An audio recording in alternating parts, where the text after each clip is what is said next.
এই কর্মসূচিগুলো দিয়ে বাংলাদেশ যাতে সামনে এগিয়ে যায়, বাংলাদেশে যাতে যে সমস্যাগুলো আছে এই সমস্যাগুলোর যাতে সমাধান হয় সেই পরিকল্পনাগুলো তিনি দিয়েছেন।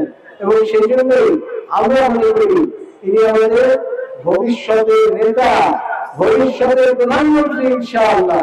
এটাই হচ্ছে বাংলাদেশ জাতীয়তাবাদী দলের প্রত্যয়, যে আমরা চাই এমন একজন নেতা বাংলাদেশের প্রধানমন্ত্রী হোক যিনি বাংলাদেশকে এইভাবে এগিয়ে নিয়ে যাবেন যেভাবে আমরা কল্পনা করি, যেভাবে আমরা চিন্তা করি যে আমাদের কৃষক তার ন্যায্য মূল্য পাবে উৎপাদনে, আমাদের শ্রমিক তার কাজের সঠিক মজুরি পাবে, আমাদের শিক্ষা, আমাদের সবকিছুতে আমাদের ছেলেমেয়েরা সামনের সুযোগ পাবে এবং তারা সামনের দিকে এগিয়ে যাবে, আমাদের বেকারত্ব থাকবে না, আমাদের স্বাস্থ্য ক্ষেত্রে আমরা হাসপাতালে গেলে আমরা চিকিৎসা পাবো, আমাদের বাসাগুলোতে যদি কোনো সমস্যা হয় একটা অ্যাম্বুলেন্স আসতে পারবে, একটা ফায়ার ব্রিগেড আসতে পারবে। আমরা এরকম একটা বাংলাদেশ চাই। এই বাংলাদেশকে গঠন করার জন্য, সামনে এগিয়ে নিয়ে যাওয়ার জন্য যে কর্মসূচি আমাদের নেতা তারেক রহমান দিয়েছে সেই কর্মসূচিগুলোর প্রতি আস্থা যদি আমরা রাখি তাহলে পরে আমাদেরকে নিশ্চিত করতে হবে যে জনাব তারেক রহমান আমাদের আগামী দিনে যাতে প্রধানমন্ত্রী হন এবং প্রত্যেকটা সংসদীয় আসনে যাতে বিএনপি জয়লাভ করে এই পঞ্চগড় এক সহ আগামী যে নির্বাচন, এই নির্বাচনকে ছোট করে দেখবেন না, এই নির্বাচনকে মনে করবেন না যে এটা কেবল একটা সংসদীয় আসনের নির্বাচন।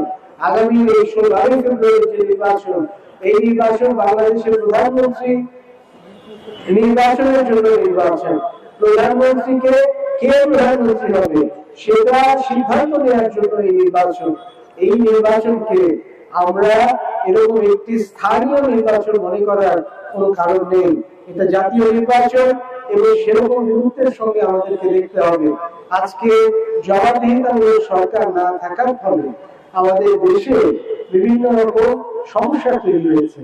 আজকে গণতন্ত্র পুনরুদ্ধারে যে সুযোগ আমরা পেয়েছি, যে সুযোগটা বাংলাদেশের মানুষ হাতে পেয়েছে, এই সুযোগটাকে আমরা যদি বাংলাদেশের মানুষের হাতে দিতে চাই তাহলে পরে আমাদেরকে নিশ্চিত করতে হবে বাংলাদেশ জাতীয়তাবাদী দলের বিজয়, এবং বাংলাদেশের জাতীয়তাবাদী দল বিজয় হলে বাংলাদেশের জবাবদিহিতামূলক সরকার এবং গণতন্ত্র স্থায়ী হবে ইনশাআল্লাহ। কারণ আমাদেরকে চিন্তা করতে হবে এই দেশটা, বাংলাদেশটা এখন কেবল পৃথিবীর একটা দেশ নয়। এটাকে আমরা বলি এখন যে আগে আমরা শুনতাম না যে ছোট হয়ে আসছে পৃথিবী। এই ছোট হয়ে আসছে পৃথিবীর মানেটা কি? মানেটা হচ্ছে পৃথিবীর